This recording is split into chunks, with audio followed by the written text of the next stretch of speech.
Today we are here with Lydia Klein. She's been fostering for about 5 years now, 4.5. Okay, well, we're almost at 5. And before that, she has a story with fostering already. So she's been around. This is not new space for to her, but it is was new because she was a newlywed, and then they decided to start fostering. So they took all the training, they got equipped and prepared, and then they rushed on in. And God had a baby waiting for him. We didn't have many baby Moseses for adoption, but you were able to get a baby and raise a baby, and not only raise a baby, but name a baby.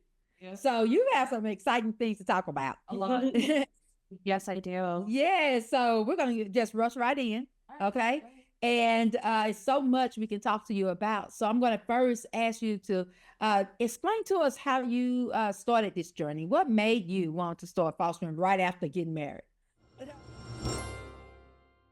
parents really kind of kept a lot of things quiet. My mom started opening up about how she was adopted and her life before foster care, before she went to the system and all that. And then I always knew I was meant to adopt.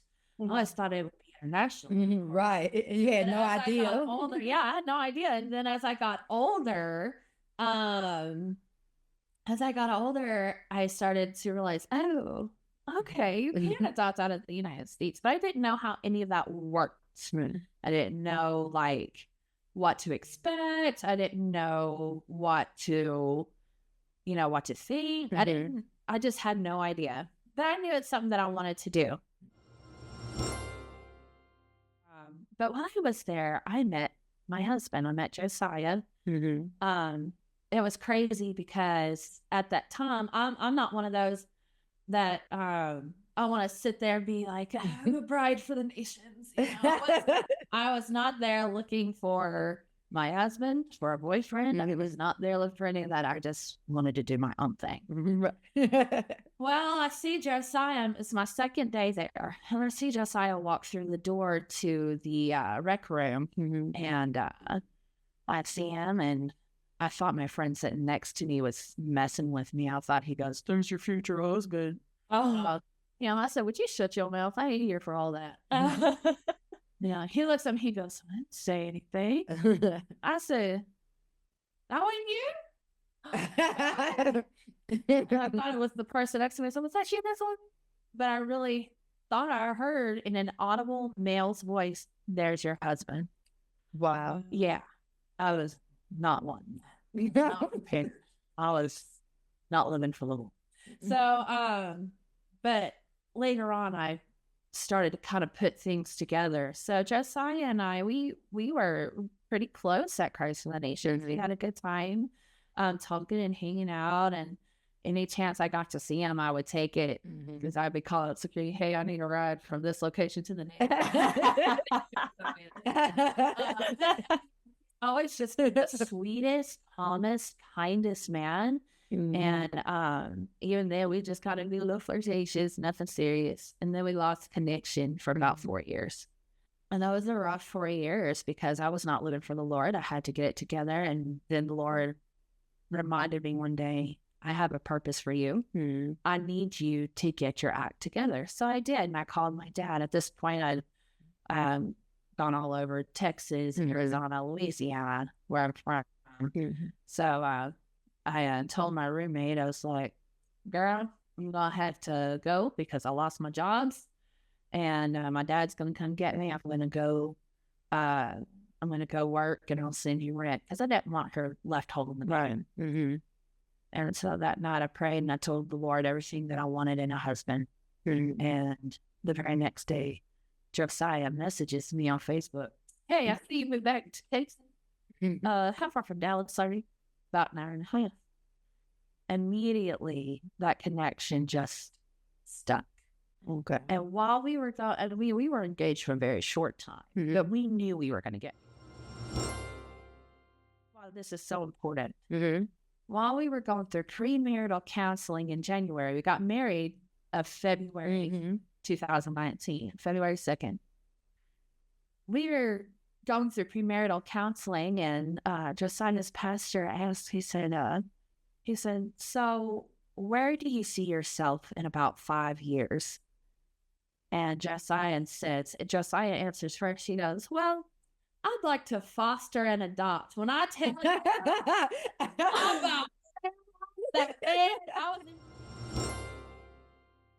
and tell us about that first placement. What your preference was first. Oh, yes. And then this is going to be good. I'm excited. Yes, because we have a lot out here that's considering fostering, and a lot that's heard, oh, you don't want to do that, it's going to hurt you. Oh, you don't know about the kid's family. Yeah. You know, a lot of that. So kind of talk to us about how scary that was, even though you were excited, because a lot of us, we're excited about it, but we're also scared. But I also feel like we jumped it because, of course, I had to talk to Josiah first and consider. So first of all, we decided to open our home to ages 5 and under. Okay. With being open to 5 and under, of course, I've been at children's ministry. Mm-hmm. I have siblings that were born while I was a teenager that I took care of. Mm-hmm. And, I thought, I've got all together. I know how to take care of kids. I love children. Children are my heart, but, oh, mercy. So, we love all races, all ethnicities, all just every color of the rainbow there is. We love them all. Yeah. However, there's no amount of training that you can go through that will prepare you for some of the things children will say, some of the things children will do, what they'll hear in your home, what's said in your home. And if I did not have witnesses, so the very first placement we took was a 5-year-old, a 3-year-old, and a 7-year-old. They're obviously not that age now. I have no idea where they are. Right. And normally you don't have to remember with fostering, there's always a choice. So before a child is placed, then we're asking, you're considering their home, their preferences, and saying, is this acceptable to you? And then the child is placed. So your first one was a sibling group. Yes. Okay. It was a sibling group.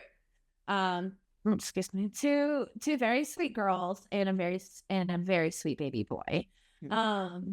I was not mentally prepared. And I went through all the training. I talked to all the people. I thought I had it together. I was not mentally prepared. These kids obviously had a lot going on, and being as that we are just, getting our feet wet, I think I should have just declined that one. Right. Because even though I was super excited, I'm like, I'm going to help some kids. This is going to be very healing for them, and this is going to be, fun for me, because I love, just taking kids places, go and do fun things like we can out with ours. But they were with us, a week? Yes. A week. And at one point, I had not taken care of myself well, and so I had passed out in front of the kids. And Josiah was like, what's going on? And it scared him. And I was like, I just haven't eaten today. I just probably should eat something. I don't remember last time I ate. So he fixed me a sandwich, and I felt fine after that. Right. And now let's pause there for a second, because when you're considering fostering, it's very, very important that you take into account everything. Like Lydia was at home during the day at that time. So felt you have the time. And even when you have a child that's at the age to go to daycare, it might take a while. It will take a while for daycare to kick in. So that's why it's so important that you're prayed up. Yeah. And that you pray about each placement, which we do, and most agencies do. And kind of pray and just make sure that child is good. But even with all that, things happen. Yeah. Things happen a lot. And it's so important that you take care of yourself. You cannot help someone else until you make sure that you've taken care of yourself. So so how many children did you foster before you found out that this baby is going to stay? Moses? Uh-huh. Yeah. Okay, Yes. so they were the only they were the only placement we had before Moses. Moses was our second placement. Wow. Okay. So lead us into that, and let's talk about the excitement and just the feeling. Okay, so this is what's funny. I was at my parents' house. It was after that big freeze we had, Snowmageddon. In Yes, I Texas. remember all too well. Wow. And my parents have a ministry, and I went to go help them with their ministry because they were feeding literally the entire town of Bahia. So after everything was said and done, my parents were like, "Oh, we got electricity, we can go back to the house." So I go with them, and this is on a Monday. I go with them, and I'm in my mom's living room. I'm helping her clean, and I'm like, God, there's fur everywhere. And I'm just like cleaning. You called me, and when you called me, the signal was really broken. All I heard was, "Baby boy, you're home today." And I'm like, I threw that broom over my shoulder. Mom, we gotta go. But we got home, and we are both just all over the house cleaning everything, because we had also been without electricity and running water. Right. And you all didn't have placements at that time. Yeah, so no, we didn't. So we did what we had to do. We got in there. We cleaned every inch of that house. It wasn't terrible. It's just like we had to tidy up, get dishes washed. The bananas had frozen over. They were gross, so we had to throw them away. And we're just like getting everything done. The moment I put the Swiffer down, this big old African CPS investigator calls me, and he goes, "Hello, Miss Lydia. I am calling because I have the baby, and I am in need of your address." And I was like, "Okay, yeah." And he had like this accent that was really, really cool. Couldn't hardly understand him, but I figured that's what he was asking for. So I gave him the address. He said, "Okay, we'll be there in an hour." An hour passes by, and they're not here. And I'm like, uh-oh. I have my face pressed against my window. I'm like, where are they? And I'm sure my neighbors thought I was crazy. Right. And one thing about foster care is that nothing is real until it occurs. Right. So you might be waiting for a child, and then you get a call saying, okay, that child's been rerouted, or maybe for whatever reason, the child is not coming. So flexibility is important, right? It's very important. Very important to become the foster care. If you have to cancel whatever your plans are, cancel. Yeah. Because for that moment, there is nothing more important than that child showing up in your house. How many hours later did he show up? 2 hours later. Okay. Because there was traffic, but I was sitting there anxiously waiting, and he almost passed up my house. Right. At that time, we were in a different place than we are now, and we had a big old tree in our front yard, and it I've passed it up before. Yeah. You know, I've passed it up many times. Yeah. So it wasn't uncommon for our house to be passed up quite a bit. But when I saw him passing by, because he had called me, and he was like, I think I'm on your street. And I was like, hold on. I rolled over the top of my couch. I didn't want to go around because our front door was right behind our couches. So I like hurtle over the couch, and I'm opening the door, and he's just about to pass up. I'm like, stop. And so he sees me, and he backs up, goes to my driveway. And I was like, and so I go around, and I promise you, the moment I saw this sweet little baby, I did not hear a word this man was telling me, because I had asked him a question, but all I could hear was him breathing, my heart beating, and the leaves rustling. It's like time just completely stopped. I picked him up and I held him, and it's like, now, this isn't with every child. You're going to find that you're not going to connect with every baby. You're not going to bond with every child that comes in your home. I've bonded with maybe 4 out of 10 kids that we have had in our home. 4. And after receiving Moses, our son, we ended up adopting him in 2023. We've had a total of 10 placements. Right. But I've only been attached to. I think that's so important to hear, and that you said that is really good, because I'm kind of new to this world. So to hear someone say that and to validate that, I think is so important, because I can imagine that someone who is in foster care, or someone like me I can foresee like how I would react if I didn't bond with a child. Like, I know that I would feel guilt around that. I would feel like, what's wrong with me? This is a child. Like, I should bond with them, or I should feel some sort of connection. And I think that's really good that you said that. Really important. Well, here's the thing though. Whenever you receive a child, I mean, you are there to love that child. Give that. I mean, we've only taken babies since Moses. We haven't taken any more older children because I figured I'd do better with babies. And I love babies. I always tell my mom, look, the reason I ain't got a pet is because I'd rather take care of a baby at 3 a.m. right than a dog. And that dog will starve before my child does. But I just remember after getting Moses, I was like, oh my gosh, I just want all the babies in the world. Like, I just want every baby. And how old was Moses? He was 2.5 weeks old. Is it? 2.5 weeks old, straight out of the NICU. He had to recover from some drug exposure in the womb, and it was very difficult. He had a very traumatic birth story, and we ended up actually meeting the EMS workers that saved his life. Right. Awesome. Yeah. Awesome. Yeah. So let's talk about that attachment, because I want to make sure that we're clear on when you say that you bonded with 4 out of 10.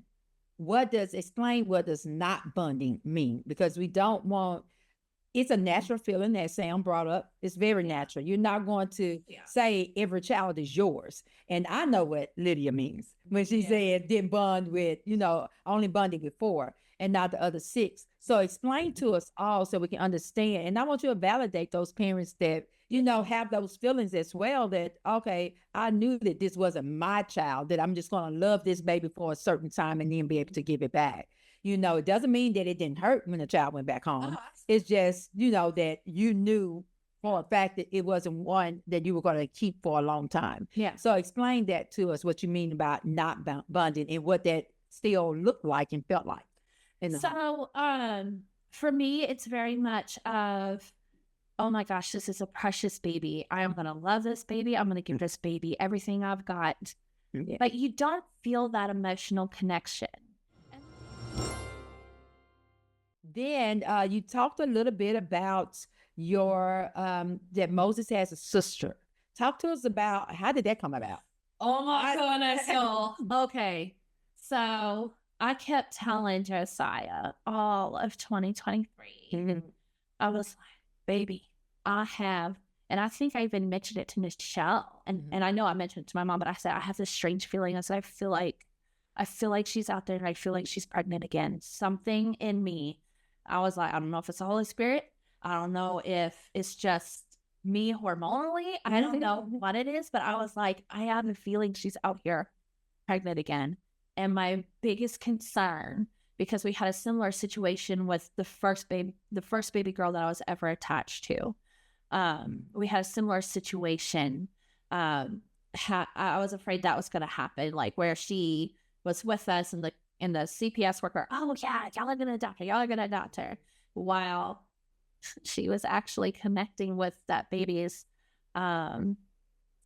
adoptive parents behind my back. Didn't tell me a thing until 2 days before Christmas. So I was worried we were going to have another one of those situations. And I tell Josiah, I was like, I would hate to be on the tail end of that. Like, what if she's going to have this other baby, or what if she's had another baby and we don't know, and there's all this stuff going on. And then October 15th that year, I mean, we had just adopted Moses in February, and you texted me with Michelle and Whitney on there too. And here's what's crazy. I did not have a signal on my phone. I was in Walmart after church. What is always going on with the phone? I don't know. The Walmart signal is awful. You can't get no signal in there. But here, let me just kind of explain like what was happening before this. So 2 nights before we got the call for her, and I call her Ham 2000 because she's so funny. She's just a ham.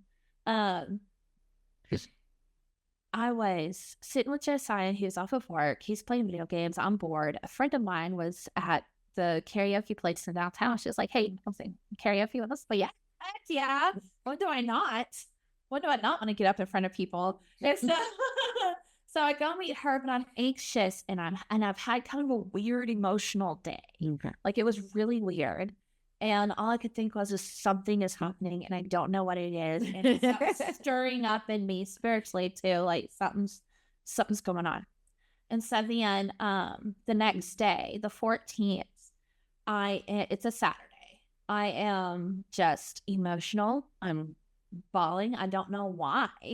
I don't know why emotionally I am just torn. And Josiah the whole day was just like, well, let's just pray about it. Let's, So we did. And I have a prayer journal, and I wrote in my prayer journal. And then the 15th came, and that's when you texted me. I was in Walmart trying to pass time before going to a friend's birthday party right after church.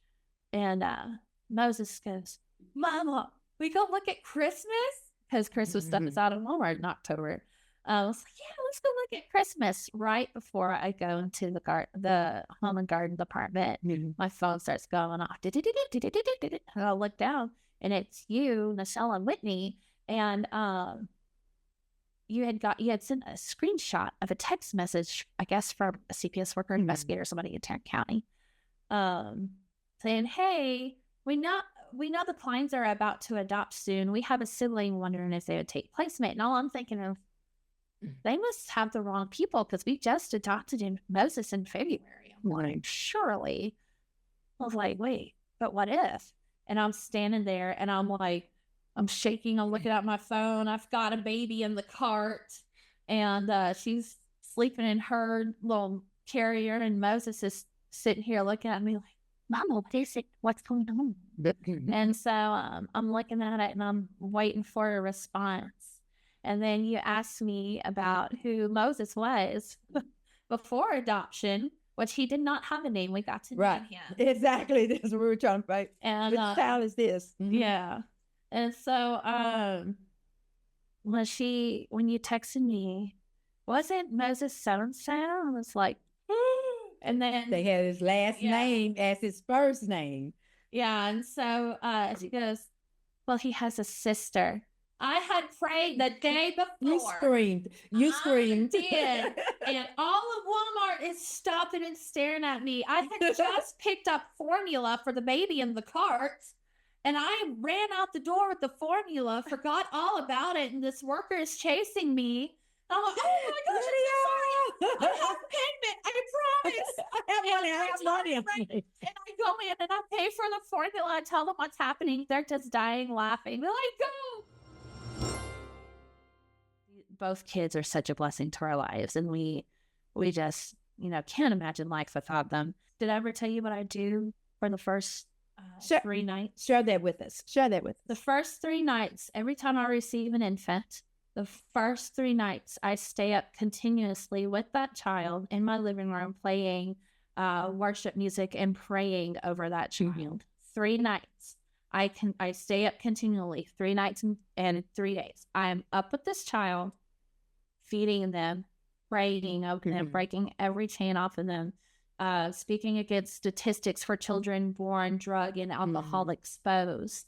I bind everything that may follow them from their family. They don't know what they were born into. These two. Moses has no clue. And sometimes we don't know either. We don't know everything. And that's why it's important to just cover them, because we don't know. We don't have all, some of the paperwork is blank. We know that. Some of the, like his first name. Yeah. It was blank. He didn't have a name. And sometimes in the situations, the parents don't always or even want to name a child. Yeah. So they don't get that opportunity. So it's very important for this child to know who he is, whose he is, and then I love how you all gave him a name that mattered. And, I'm still believing one day for our little Benjamin. I really Moses has not stopped pestering me for months now. I think since maybe January. No, not January, November. I want a baby brother. Because now he has his baby sister. They always tell you something. He cannot stand being very far away from her for very long. He's pretty. He is. And she just loves him. If you saw them the way I see them every day, you would just be amazed. Yeah, they have their moments. They're siblings. Right. But, just their connection is so strong. Like, you can tell they're related, but you can also tell that together they're just going to be just powerful with whatever God's got for them to do, I have a feeling they're going to do it together. And they're just, I mean, it's amazing. We, so I have I told you about my mom ministry. We had an Easter party last night, and we had some new moms show up. Awesome. Now, share with us about that, because we talk about supporting foster families, okay? Oh, yeah. All the time, because it is so important. We cannot do this by ourselves. I mean, I was just at the church decorating, and my phone kept going off, and I looked at it, and it was like, oh, okay, I have your daughter. I'm dropping her off, at the salon now. I said, oh gosh, I cannot live without my village, because my baby would have missed her appointment today. I totally forgot that she had an appointment, but we already had it planned that my sister would come pick her up, and take her. And I didn't have to call and say that. And that's why we talk about respite. We talk about that support. We talk about the family. We talk about the friends, and how important all of that is. And one thing you do with your ministry that God has opened up your eyes to is that other foster parents need support. Other mothers need support out here. So you have gatherings for them, and now pick it up from there. Okay, so I do have a ministry. I call it Mom Party. I started it about a year ago now, because I've had a couple of foster and adoptive moms reach out to me like, I have no community anymore. All my support's gone.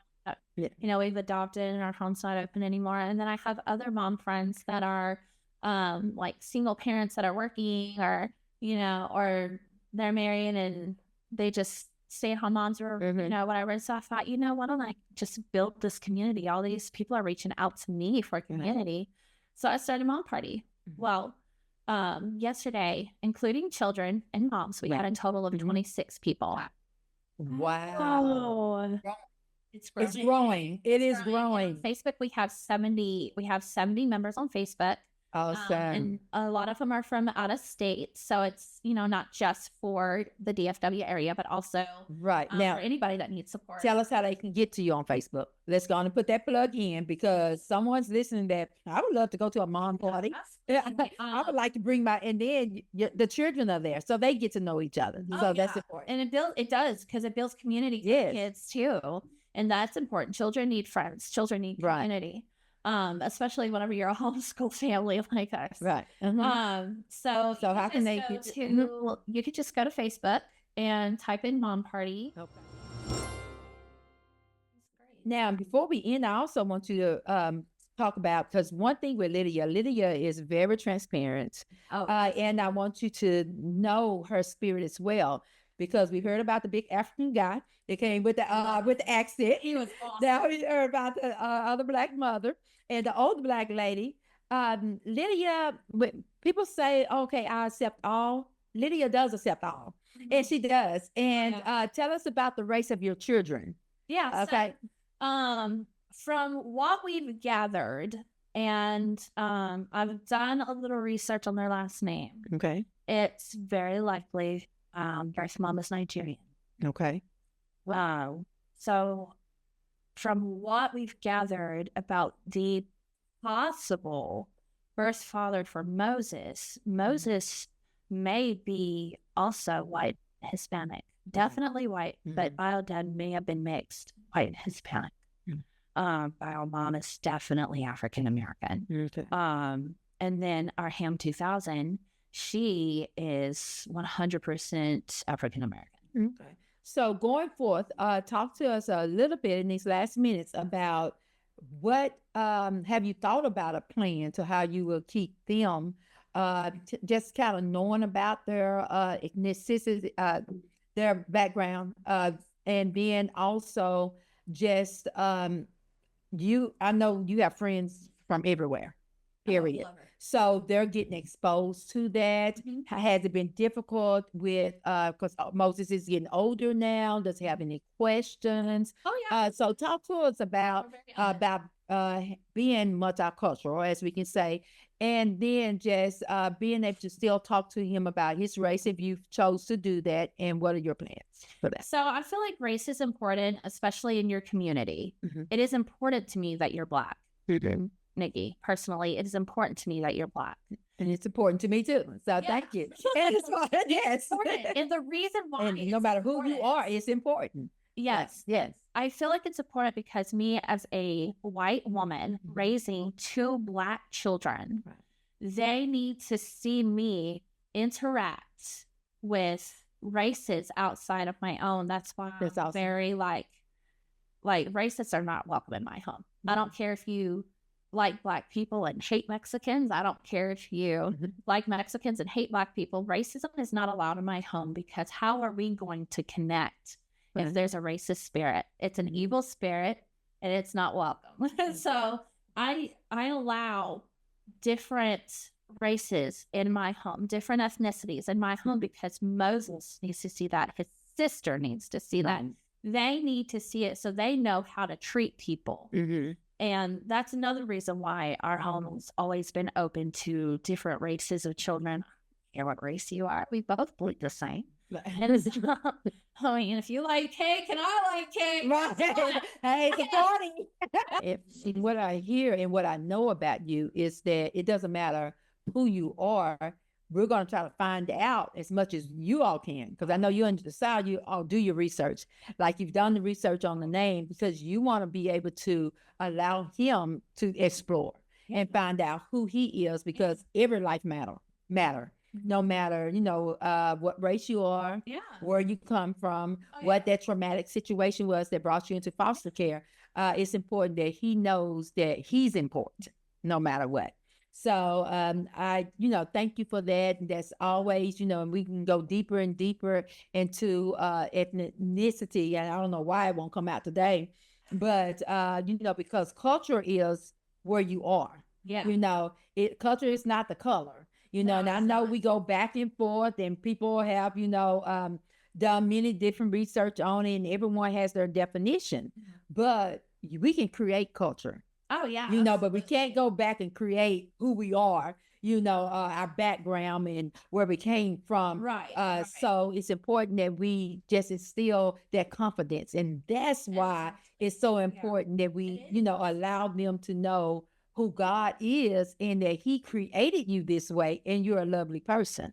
No matter where you are, and let's find out more about you. And that's the part that I love about the clients. And we've had to have several conversations with Moses about his skin color. And I don't keep anything hidden from my children. Keep nothing hidden from them. We are a completely open family. And I know as he gets older and he matures, he's going to ask more and more important questions. That's why I dig. Right. That's why I try to find out. That's good. I want to have answers for him. And if I don't have an answer for him, I'm going to find it. Right. And you also have people around him that looks like him. Yes. And that's important. That's very important.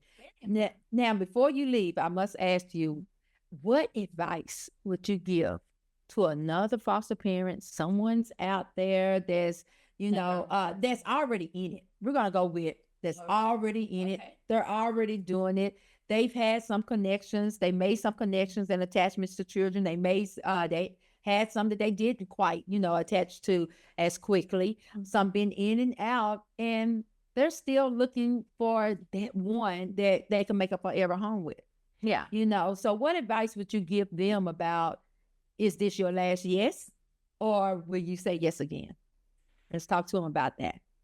I would say, first of all, if Christ is not your firm foundation, you're not going to get anywhere. You have to we have to completely rely on the Lord. We are completely comfortable with closing our home right now after this adoption. But sometimes the Holy Spirit likes to interrupt your plans. Let the Holy Spirit interrupt your plans. Let Jesus interrupt your plans. Let the Lord intervene, because he may tell you something, but he can also say, wait a minute. One more, just one, just one. And I don't know if that's to push your limits, because the Lord has another blessing for you. If you're considering, if you're just absolutely worn out and you're considering closing your home, if you haven't seen that Possum Trot movie yet, I would recommend watching that, because the pastors got so discouraged. Their community came together and prayed. They prayed over their children. They prayed over each other. They broke chains. And I remember watching that and just bawling in the theater, because it's like, you can't have that build your community. If you are struggling right now and you're a foster mom, adoptive mom, build community. Yes. Get on Mom Party, reach out to me, message me directly. Right now, my profile picture's a possum. That's a story for another time. But in the name Lydia Reddick Klein, message me. I am happy to be a support. I'm happy to be there for you, however I can be. You get your support. Support is a big deal. Yes, yes. Absolutely. And we can't do anything without support. No. And that's with just being a mom. Yeah. All moms need support. If you're a single mom, if you're a married mom, you know, if it's your child, you know, or even if you're just helping out with your niece, you know how important it is because you're helping out with your niece, like my sister today, you know. So we want to, you know, just encourage you to continue on. You know, pray about it, continue on, make sure, you know, this journey is for you. And God will let you know when your time, your season is up, or if your season is to begin. But let Him lead you because you are going to impact lives no matter what. Yeah. So it's going to either be a positive impact or a negative impact. And we pray that you are positively impacting a child's life intentionally each and every day. So thank you, Lydia, for sharing with us. Thank you, Sam, for being with us again. Thank y'all. This was fun, Lydia. It's such a pleasure to meet you. I'm just so glad you came on the show.